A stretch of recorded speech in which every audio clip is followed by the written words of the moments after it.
नमस्ते विद्यार्थी मित्रांनो, मी प्राध्यापक विशाल तुपे, स्वप्नपूर्ती गणित अकॅडमी बारामती.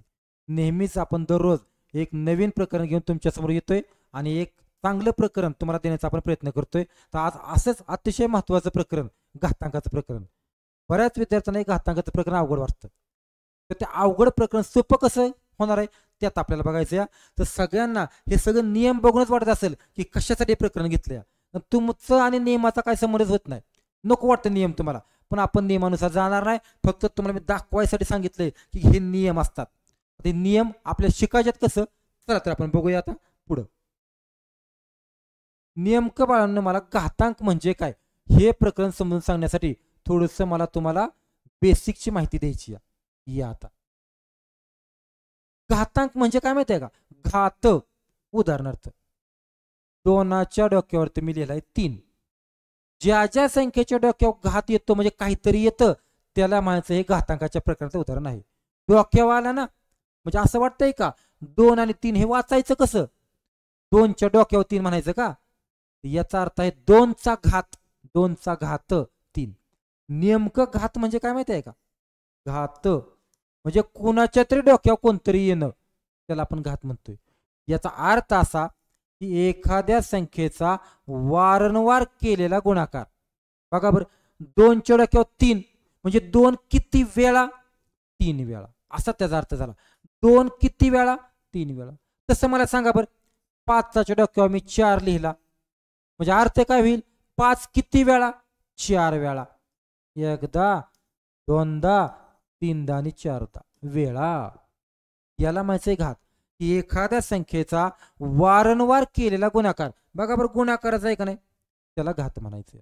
बघा आता अजून थोडंसं जरा वेगळं काय कळलं की एखाद्या संख्येचा वारंवार केलेला गुणाकार. मग तुम्हीच सांगा आता, मी जर म्हटलं हे कोणत्या रूपात आहे?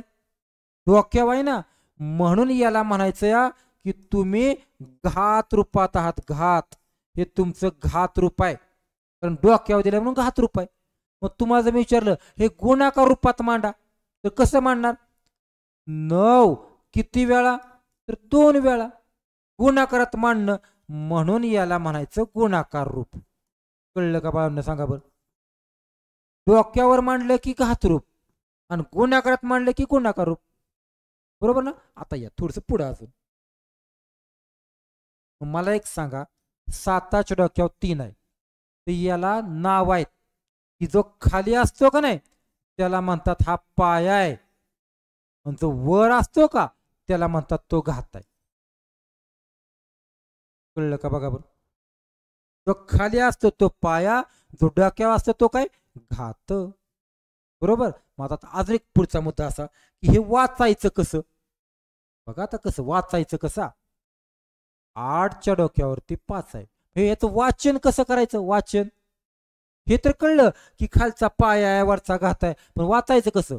तर असं वाचायचं, 8चा 5वा घात. संपलं.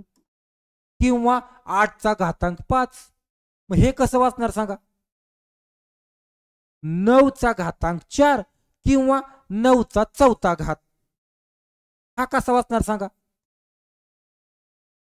10चा 5वा घात किंवा 10चा 5वा घातांक, असं वाचायचं. आणि हे मात्र थोडस वेगळं वाचायचं बरं का. 2 आल्या आणि 3 आल्या मात्र घात म्हणायचा नाही. काय? तर 2चा अर्थ असतो वर्ग आणि 3चा अर्थ असतो घन. वाचायचं कसं? 9चा वर्ग. आणि हे कसं वाचायचं? 7चा घन. बाकीच्यांना हाय असं वाचायचं, पण ह्या दोघाला मात्र असं वाचायचं. ओके, ही जरा थोडीशी बेसिक माहिती होती. आता आपण जरा पुढे जाणार आहे. 3च्या डोक्यावर 4 आहे. आता थोडस मी मागापासून काय शिकलोय ते मला सांगा. डोक्यावर लिहिलं म्हणून याला काय म्हणायचं? हे कसलं रूप आहे? तर हे घातांक रूप आहे किंवा घाताचं रूप आहे. बरोबर, हे आपण शिकलो. जर याला मी असं मांडलं की 3 किती वेळा? 4 वेळा, म्हणून याला म्हणायचं हे गुणाकार रूप आहे. बरोबर ना. अजून काय शिकलो, जो खाली असतो त्याला काय म्हणायचा, पाया. म्हणजे या तीनाला तुम्ही काय म्हणणार, पाया. आणि वरच्याला तुम्ही काय म्हणणार, घात किंवा घातांक. बरोबर ना. आणि अजून एक सांगायचं राहिलं काय आता, याचं वाचन कसं वाचन केलं, तीनाचा चौथा घात किंवा 3चा घातांक 4. असं मी आतापर्यंत तुम्हाला बेसिक मध्ये माहिती सांगितली. आता तुम्हाला मी जरा वेगळं शिकवणार आहे. ही प्रकरण शिकताना तुम्हाला घातांकाचे नियम माहित पाहिजेत. मी नियम शिकवणार नाही, मी समजून सांगणार आहे. कसं, या इकडे. मला एक सांगा आता, 7च्या डोक्यावर 4 आहे आणि 7च्या डोक्यावरती 6 आहे. बघा घातांकाचा पहिला नियम काय आहे. हे घातांकाच्या प्रकाराचं उदाहरण आहे ना, तर घात आलेत म्हणून. तर मला असं दिसतंय की पाया सेम आहे आणि मध्ये गुणाकार आहे. तर नियम काय सांगतो माहिती आहे का, पाया जर सेम असेल तर त्याला एकदाच द्यायचा, एकदाच, आणि वरच्यांची करायची बेरीज. कधी, गुणाकारात. गुणाकारात वरच्यांची बेरीज करायची. घेतला पाया एकदा आणि करा वरच्यांची बेरीज, म्हणजे 7चा घातांक 6 4 10. संपलं उत्तर. झाला पहिला नियम. पाया एकदाच, वरच्यांची बेरीज. अजून शिकू, 3चा चौथा, 3चा दुसरा आणि फक्त 3 आहे. आताच मी काय म्हणले, पाया समान आला की एकदाच घ्यायचा आणि वरती वरच्यांची बेरीज करायची. मग करा बरे बेरीज. 4 आणि 2 6. इथं काहीच नाही म्हणजे एक असतो बरं का, एक असतो, लक्षात ठेवा. ती 4 आणि 2 6 आणि 1 7. संपलं उत्तर. कसा वाटला नियम हा, एकदाच वरच्यांची बेरीज, पण कधी, गुणाकारात. बरोबर आहे. चला दुसरा नियम शिकवतो अजून तुम्हाला. समजा 8च्या डोक्यावरती 5 आहे आणि भागिले 8च्या डोक्यावरती 2 आहे. मध्ये काय आले आता, भागाकार. भागाकार आल्यावरती तोच नियम की पाया एकदाच, पण भागाकारात वरच्यांची वजाबाकी करायची, वजाबाकी. मग करा बर, 5 वजा 2 म्हणजेच 8च्या डोक्यावर 3. संपलं. अजून एक सांगू, 9च्या डोक्यावरती 12 आणि भागिले 9च्या डोक्यावरती 3 आहे. तुम्हीच सांगा बर, भागाकार आलाय, पाया पण सेम आलाय ना, एकदाच घ्यायचा आणि वरच्यांची भागाकारात वजाबाकी किती, 12 3 एकदम सांगा, 9. संपलं उत्तर. असं म्हणू नका 9 की 9 9 की 9, भाग लावायचा नाही, कारण तो घात आहे, तो काय छेद नाही. मग हेच उत्तर असणार आहे. चला 2 नियम शिकवले मी तुम्हाला. आता तिसरा नियम ऐका. हा सुद्धा नियम अतिशय महत्वाचा आहे. त्याला आम्ही आपल्याच्या बॅचला म्हणतो टोपीवर टोपी. घातावर घात, घातावर घात, टोपीवर टोपी घालायच्यात. कसं बघायचं, 7च्या डोक्यावरती 3 आणि अजून त्याच्या डोक्यावरती 5 आहे. याला म्हणायचं टोपीवर टोपी. बघा बर, ऍक्च्युअल पाया किती आहे माहिती आहे का तुमचा, 7च आहे, पण टोप्यावर टोप्या वाढत चालल्या ते. मग जितक्या टोप्या वाढत्याल त्यांचा गुणाकार करायचा. गुणाकार म्हणतोय मी, टोप्यावर टोप्यांचा. मग 3चा आणि 5चा गुणाकार करा बर, 3 5 15. संपलं उत्तर. बरोबर ना. एक देऊ तुम्हाला अजून, 8च्या डोक्यावर 2, त्याच्या डोक्यावरती 5 आणि अजून त्याच्या डोक्यावरती वजा 3 आहे. भारी प्रश्न आलाय बरं का. आता टोप्या टोप्या टोप्या वाढत चालत आहे, जाऊ द्या किती पण वाढत. पाया 8 लिहायचा आणि जितक्या टोप्या आल्या त्या सगळ्यांचा गुणाकार करायचा. मग करा बरं गुणाकार, 2 पंचे 10 पण 10 त्रिक 30. पण थोडं थांबा, काहीतरी गोळ वाटतोय का, कारण वजा चिन्ह आलंय ना. मग वरती गुणाकार करताना वजा चिन्ह आले. माहित आहे का नियम, की गुणाकार करताना एकदा जर वजा चिन्ह आलं तर उत्तराला द्यायचं असतं, द्यायचं. 2दा आलं तर द्यायचं नसतं. मग आता काय करावं लागल, द्यावं लागल ना, एकदा आलंय म्हणून, म्हणजे उत्तर असेल. कळलं का बघा. चला अजून एक पुढचा नियम शिकू आपण. मी 3 नियम शिकवले. पुढचा नियम असा आहे, 9च्या डोक्यावरती 0. एवढंच आलं या, आणि याचं उत्तर विचारलंय किती. कोणत्याही अंकाच्या डोक्यावर शून्य असला की बाळांनो त्याचं उत्तर एक असतं. एक. आता हे ऑफलाईनच्या बॅचला मी चांगलं पटवून देतोय. आता काय गरज नाही, आपण नंतर तुम्हाला पटवून देऊ काय एक येतंय ते. तर मग कुणाच्या डोक्यावरती शून्य आला की एक उत्तर, मग कुणी येऊ द्या. उदाहरणार्थ 15च्या डोक्यावर शून्य, उत्तर तुमचं एक येणार आहे. समजा वायच्या डोक्यावर शून्य येऊ द्या कुणी पण, उत्तर एक येणार आहे. काही येऊ द्या, कोणतंही खाली पाय येऊ द्या, वर शून्य आलाय ना उत्तर एक लिहायचं. का ते तुम्हाला मी ऑफलाईनच्या बॅचला किंवा नंतर व्हिडिओमध्ये चांगलं पटवून देईन. चला पुढं अजून पुढचा एक नियम घेतो आम्ही. हा नियम सुद्धा आपल्याला लागणार आहे. 7च्या डोक्यावरती -2 आहे. बघा आता वाक्य मी काय म्हणतोय, कोणत्याही संख्येचा घातांक वजा ठेवता येत नाही. बघा बरं घातांक वजा आलाय का नाही, हे असं ठेवताच येत नाही आपल्याला. एखाद्या संख्येचा घातांक जर वजा आला तर तो काढण्यासाठी काय करायचं माहिती आहे का, काढावाच लागतो. तो काढण्यासाठी एक लिहायचा एक असा, आणि त्याचा घातांक काढून टाकल्यावर कोण दिसेल, सॉरी त्याचं वजा चिन्ह काढून टाकल्यावर कोण दिसेल, 7चा दुसरा घात. संपलं, गेलं का निघून वजा चिन्ह. अशा प्रकारे वजा चिन्ह काढायचं असतं. अजून एक बघा बरं, 5च्या डोक्यावरती -3 आहे. मला त्याचा वजा घात काढायचा आहे, कारण ठेवता येत नाही ना. मग ते काढण्यासाठी मी एक लिहिला आणि त्याला खाली पाठवला. म्हणजे काय झालं सांगा, 5चा काय तिसरा घात. संपलं. बघा ही तुम्हाला मी बेसिकची माहिती दिली. याचाच वापर करून आपल्या पुढचे उदाहरण 10 उदाहरण सोडवायचे ते या. चला आता हळूहळू आपण एक उदाहरण घेऊया. हा बेसिकचा भाग आपला संपलेला आहे. जे तुम्हाला मी आता नियम शिकवले का नाही तेच नियम आहेत.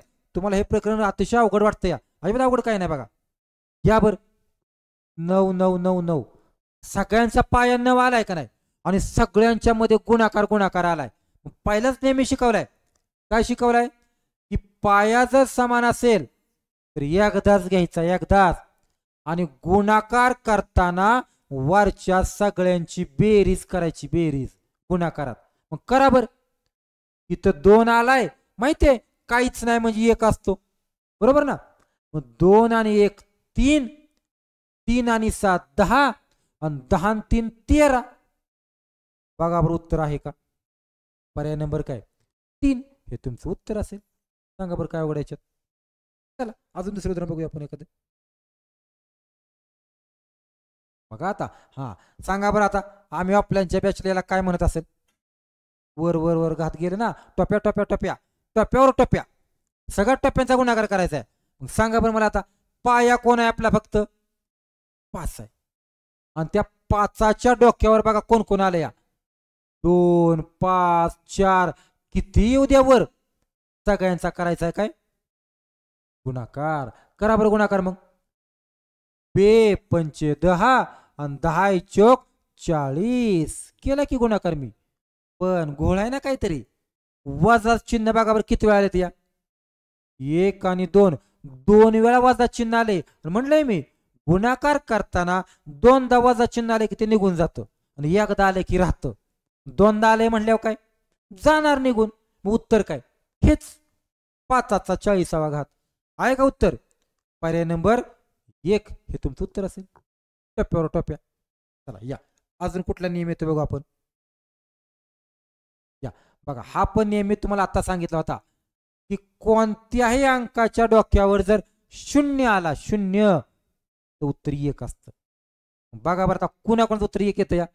बघा आता तुझ्या डोक्यावर 0 आहे म्हणजे 1 येणार, तुझ्या डोक्यावर 0 आहे म्हणजे 1 येणार, 0 आहे म्हणजे 1 येणार. मग आता आपण पदावलीप्रमाणे कोणती तरी क्रिया करावी लागेल ना अगोदर आपल्याला. बघा बरं काय दिसतंय, या दोघाचा गुणाकार म्हणजे कुणाकुणाचा 9 गुणिले 1 अधिक 9 आहे. हे जरा थोडस पटवून देण्यासाठी मी लिहितो बरं का. अधिक याचं उत्तर 1 त्याचं उत्तर 1 पटवून देण्यासाठी मी लिहिले. ज्याला येतं ना डायरेक्ट तर डायरेक्ट करा. मग चला आता कंसात अगोदर गुणाकार काय 9 1 9 आणि 9 अधिक 9 कळतंय की तुम्हाला, तर अधिक आहे ना 18 आणि अधिक 1 वजा 1 कळलं. करा अगोदर बेरीज. 18 आणि 1 19 आणि 19 मधनं 1 गेला 18. बघा उत्तर आहे का कुठे? बरोबर, पर्याय नंबर 3 तुमचं उत्तर असेल. संपलं. पुन्हा डोक्यावर शून्य येऊ द्या, उत्तर 1 लिहायचं. चला पुढे. अरे वा, अजून एक नियम अतिशय भारी आलाय. बघा आता मी काय म्हणतोय जरा पटवून देतो तुम्हाला. 8च्या डोक्यावर 4 गुणुले 8च्या डोक्यावर 3. कुठला नियम आहे सांगा बरं आपला हा? पाया समान एकदाच आणि गुणाकारात वरच्यांची बेरीज. 4 आणि 3 माहिती ना, शिकलोय आपण शिकलोय बघा. 10च्या डोक्यावरती 4 भागिले 10च्या डोक्यावरती आहे समजा 2. शिकलोय काय आपण आता? पाया समान एकदाच आणि वरच्यांची करायची भागाकारामध्ये वजाबाकी किती 2. शिकलोय का नाही आपण हे नियम? मग तुम्हाला आता तसंच दिसतंय बघा काहीतरी. काय दिसतंय? की पाया समान आहे, पण आपण जे 2 नियम शिकलोया त्यात बघा बर, एकाच्या मध्ये गुणाकार आहे आणि एकाच्या मध्ये भागाकार आहे. असं बरोबरचं चिन्ह आलतं का कधी? मग हा नियम अतिशय महत्वाचा बरं का, की दोघाचा पाया सेम आहे पण मधी बरोबरचं चिन्ह आलं या. अशा वेळी काय करतात बघा, काय म्हटलं मी, जर पाया सेम आहे आणि मध्ये जर बरोबरचं चिन्ह आलं तर बघा काय, पाया सेम तर वरचे सेम. बघा मी काय म्हणतोय, खालचे समान तर वरचे पण समान. मग हाय का असं बघा बरं, 17ला 17 समान म्हणून त्यांचे घातांक पण समान दाखवायचे. कोण समान येईल? याचा यम वजा 3 आणि याचा कोण आहे 6, असं समान दाखवायचे. पाया निघून गेले कारण ते समान आहेत. आणि सोडवा की मग आता यमचं किंमत काढण्यासाठी हा कार्यकर्ता पलीकडे जाणार आहे. माहिती आहे ना, चल एकट्यालाच एका बाजूला ठेवायचं असतं, या बाकीचे सगळे पलीकडे पाठवायचे असतात ना. मग तो पलीकडे पाठवायचा आहे म्हणजे तो स्वतःमध्ये चेंज करणार आहे, चिन्हात बदल होणार आहे. वजा 3चा अधिक 3 होणार आहे, बदल होतो ना. मग काय झालं सांगा बरं, यम तसाच वजा 3चा अधिक 3 झाला. एकदम सांगा बरं मला मग, 6 आणि 3 किती 9. बघा बरं उत्तर आहे का? पर्याय नंबर 4 हे तुमचं उत्तर असेल. संपलं. नियम महत्वाचा आहे बरं का, पाया समान आहे म्हणून. या आता पुढे काय येतंय बघू अजून. आता तुमच्या जे मनात आलतं का नाही तेच उदाहरण आता आलंय. काय सगळ्यांच्या मनात आलतं? प्रत्येकाच्या मनात हे आलतं. मग पाया समान नसेल तर काय? पाया समान नसेल तर त्याला समान करून घ्यायचा. बघा पाया कसा समान करायचा, इथं 5 आलाय आणि इथं 125 आलाय. दोन्ही काय सेम आहे का? तेव्हा वरचे समान दाखवायला. मग पाया समान करायचा म्हणजे नेमकं काय माहिती आहे का, इकडं 5 आहे का, मग ह्या 125ला मी 5मध्ये आणतो बर. मग तुम्हीच सांगा बरं, 125 5चा काय आहे माहित पाहिजे? 5चा वर्ग आहे का 5चा घन आहे? 5चा घन आहे, बरोबर ना. बघा बरं मग 5चा 1 अधिक 1 तसाच ठेवा आणि तुम्हीच सांगा 125 म्हणजे 5चा 3रा घात. नक्की ना 125 म्हणजे, पण ऑलरेडी डोक्यावर 2 आहे ना, मग त्याला लिहून ठेवा वर डोक्यावर 2. बघा बरं आता आला का पाया सेम, पण टोप्यावर टोपी आली का नाही? मग सांगा बरं टोप्यावर टोप्याचा गुणाकार किती होईल? 3 दुने काय 6, 3 दुने काय 6. आणि मग आता आपण काय म्हणायचं, तुम्ही समान तर आम्ही समान. तुम्हाला मान्य झाले तर आम्हाला बी मान्य आहे. मग काय मान्य आहे? x अधिक 1 बरोबर 6. हा 6 कुठनं आणला कळा नाही ना. परत ऐका, 125 5चा घन असतो आहे का नाही, आणि अजून डोक्यावर 2 आहे म्हणून आपण नियम शिकलोय टोप्यावर टोप्या म्हणून 6 ला आहे बघा. आणि मग सांगा आता अधिक 1चा पलीकडे जाऊन वजा होणार ना, कारण एकट्याला एका घरी ठेवायचा असतो ना. मग अधिक 1चा काय होईल वजा 1 किती 5. अरे वा, संपलं उत्तर. आहे का पर्याय? पर्याय नंबर 1 हे तुमचं उत्तर असेल. संपलं. म्हणजे इथं आपण पाया समान करून घेतला. आणि हेच उदाहरण मेरिटचं आहे जे तुम्हाला अवघड वाटतंय ते बघा. मेरिटची उदाहरण तर अशी पाया समान करून घ्यायची. चला अजून एखादं बघू आपण. हे तर किती सोपं. हे डोळ्याने तुम्हाला सोडायचं, डोळ्याने काही सुद्धा करायचं नाही. बघा बर, भागाकार आलाय, पाया समान आला की मी एकदा घेणार, पण भागाकारात वरच्यांची वजा बाकी. 7 5 गेले, किती रे? 7 5 गेल्यावर 2. आहे का उत्तर? पर्याय नंबर 2 हे तुमचं उत्तर असेल. एखादा म्हणेल सर समजा ह्याचं उत्तर 9 पण येईल का? कारण 3चा वर्ग किती असतो? 9 ना, येईल की. पण पर्याय असेल तर होय म्हणायचं. आता आहे का पर्याय?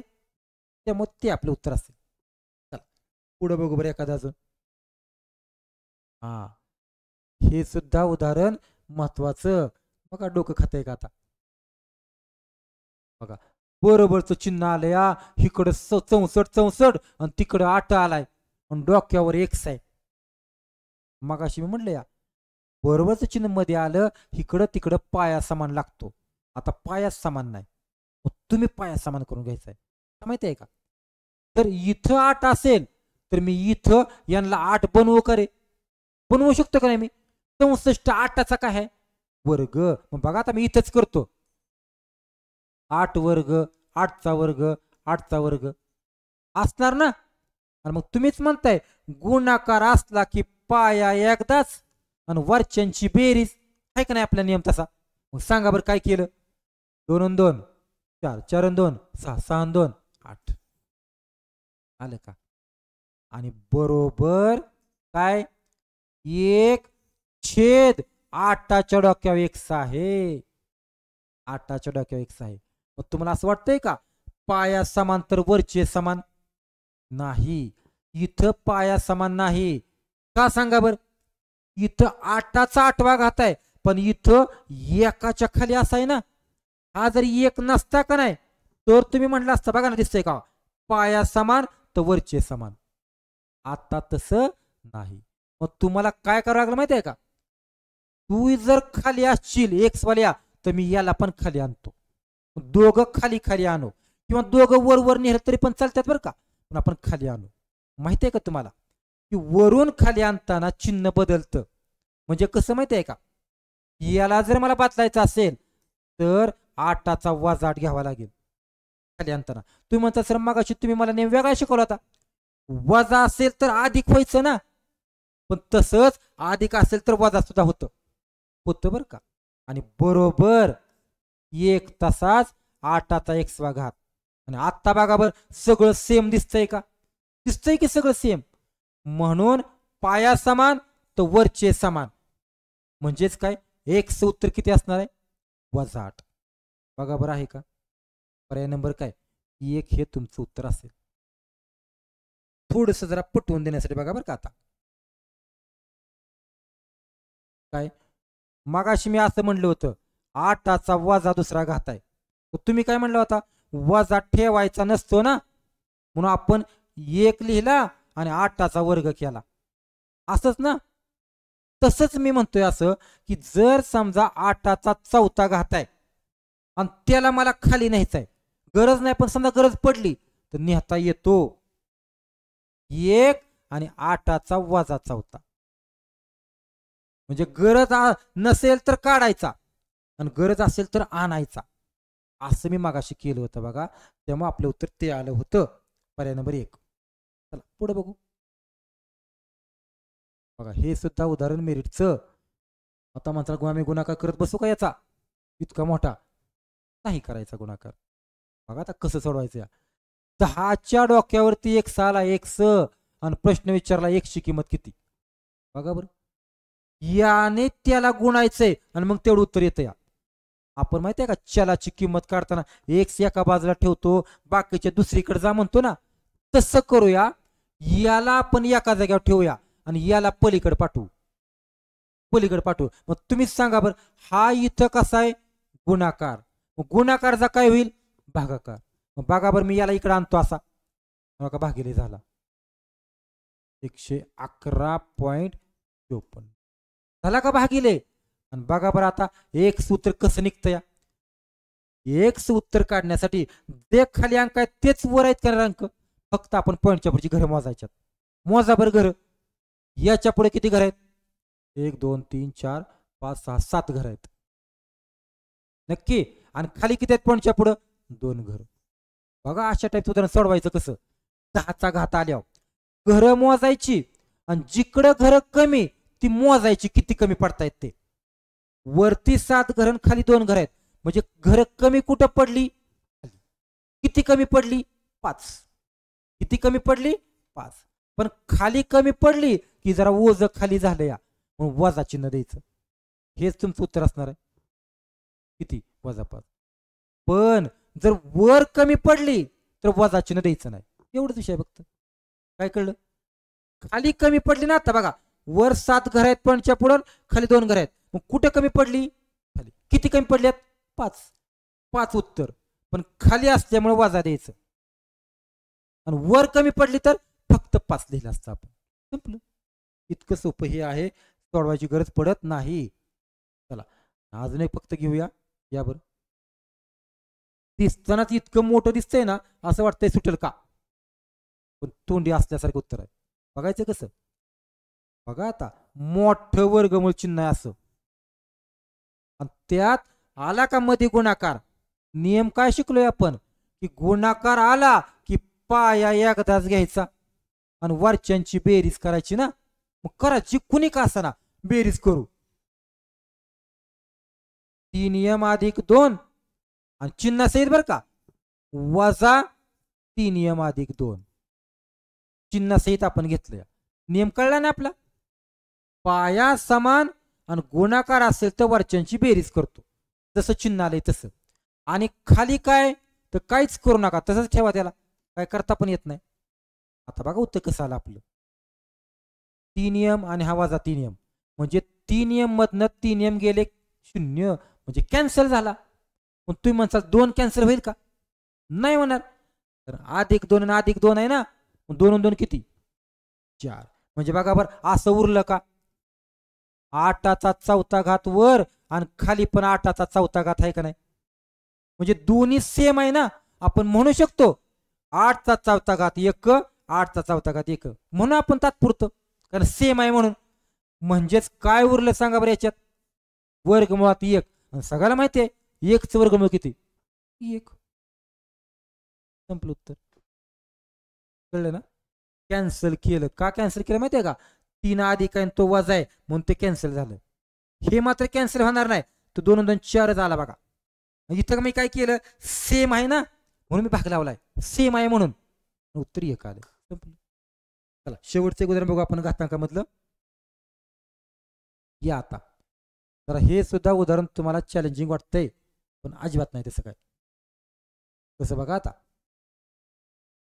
वर्गमुळात 7च्या डोक्यावर 2x+6 आहे म्हणजे आपल्याला x ची किंमत काढा असं विचारलंय. पण तुमचा 1 गुंतून पडलाय ना तरच ती ठेवता आला असता आणि बाकीचे पलीकडे पाठवले असते. पण अगोदर त्या x ला या वर्गमूळ चिन्हातनं बाहेर काढावं लागल. आपला माणूस जेलमध्ये गुंतलाय काय अशा याच्यातनं त्याला बाहेर काढायचं आहे अगोदर. मग त्याला बाहेर कसा काढणार आहे. बाहेर काढण्यासाठी हे चिन्ह कुणाचं आहे वर्गमुळाचं. म्हणून वर्गमूळ चिन्ह काढण्यासाठी दुसऱ्या बाजूचा वर्ग करायचा असतो तर तो चिन्ह निघून जातं. कळलं मी काय म्हणलं ते. वर्गमुळाचं चिन्ह काढण्यासाठी वर्ग करायचा दुसऱ्या बाजूचा का मग याचा वर्ग करायचा असा तेव्हा ते निघून जाणार आहे. बघा बरं काय उरलं 7च्या डोक्यावर 2x+6 गेलं का निघून. बरोबर 7च्या डोक्यावर वर्ग केला ना म्हणजे टोप्या झाल्या का तयार. मग करा गुणाकार 6 2 12. आलो आपण पहिल्या नियमाकडे. पाया समान आणि मधी बरोबर चिन्ह असेल तर खालचे समान तर वरचे समान. खालच्याला मान्य तर वरच्यालाही मान्य. म्हणजे कसं 2x+6 बरोबर 12. आता तोंडी सांगा अगोदर 6 पलीकडे गेला अधिकचा काय झाला वजा किती 6. 2x बरोबर 6 तर 2 इथं गुणाकारात आहे ना काहीच नाही म्हणजे मग हा 2 पलीकडे जाऊन भागिले झाला बेत्रिक 6 आहे का उत्तर. पर्याय नंबर 1 हे तुमचं उत्तर असेल. फक्त स्टेप मोठी का वाटते पटवून द्यायचंय म्हणून. या गदा का तुम्हाला पटलं की चालतंय व्यवस्थित सगळं पण हे पटेपर्यंत तरी व्यवस्थित ऐकून घ्या आणि परत तुमचा तुम्ही डोळ्याने शॉर्टकटने सोडवा. तर हे सगळं घातांकाचं प्रकरण आहे. प्रकरण तसं मोठं आहे, पण जास्त व्हिडिओसाठी आपल्याला काय करता येत नाही. आपण नंतर हे सगळं हळूहळू बघणारच आहे. तर आजचा हा व्हिडिओ कसा वाटला ते सांगा. घातांकाचं प्रकरण आहे. मुंबईची जी मुलं आहेत त्यांच्यासाठी सुद्धा हे आजचा व्हिडिओ अतिशय महत्त्वाचा आहे. तर बाळांनो, मॅथ्स बाय तुपे सर हा माझा यूट्यूब चॅनल आहे. या चॅनलवरती मी दररोज एखादं प्रकरण घेऊन येतोय आणि 10-12 उदाहरणं मी घेत असतोय. तर हे सगळे उदाहरणं तुम्ही लिहून घ्या. परवाच्या पण व्हिडिओमध्ये सांगितले, वही करा, वहीमध्ये उदाहरणं लिहून घ्या आणि पुढं चाला. अतिशय सोप्या पद्धतीने मी तुम्हाला शिकवण्याचा प्रयत्न करतोय. तर हा व्हिडिओ जास्तीत जास्त विद्यार्थ्यांपर्यंत पोहोचवा. जे विद्यार्थी सेल्फ स्टडी करतात, खास सेल्फ स्टडी करणाऱ्या विद्यार्थ्यांसाठी आपण ही सिरीज रोजची चालू केलेली आहे. तर मग तुम्ही त्याचा फायदा घ्या. जुने विद्यार्थी याचा जास्त फायदा घेत नाहीत, असू द्या, पण तुम्ही जे नवीन विद्यार्थी आहेत त्यांनी तरी या व्हिडिओचा फायदा करून घ्या. धन्यवाद.